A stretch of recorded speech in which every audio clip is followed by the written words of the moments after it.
hundreds gathering outside of the Israeli consulate near Yonge and Bloor. The crowd spilling out on the street, marching down Yonge. We have folks rallying here today against the 100-day-long genocide that's being committed against the Palestinian people in Gaza at the hands of Israel. Yeah, I think you're seeing it all over the world, right? The streets are speaking loud and clearly to all of our elected officials who are not listening. Many have come out week after week to similar demonstrations that have been taking place since the war began, with the same message, calling for a ceasefire in Gaza, while also calling on the Canadian government to end its arms trade with Israel. I think Canada's response has been shameful so far. Justin Trudeau has denied that a genocide is taking place, despite the case that South Africa has brought against Israel in the International Court of Justice. And Canada has refused to impose an arms embargo, even though we know that that's something they're capable of. Today's large rally comes after 3 people were arrested Saturday for protesting at the Avenue Road Bridge.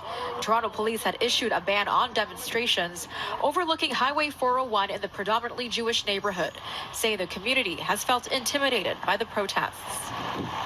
There's been quite a bit of focus on specific protests that are taking place instead of a rather focus on the numbers of people that are coming out against this genocide and the consistency in which they're coming out. But for the state of Israel and for the families of the hostages and the victims, it is still October 7th. It is October 7th every single day.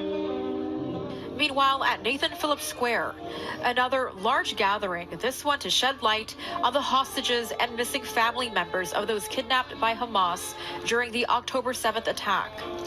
100 days. Our people are being held in tunnels, in cages.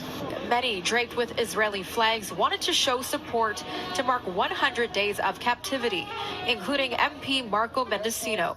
Those in attendance calling for an immediate release of all hostages.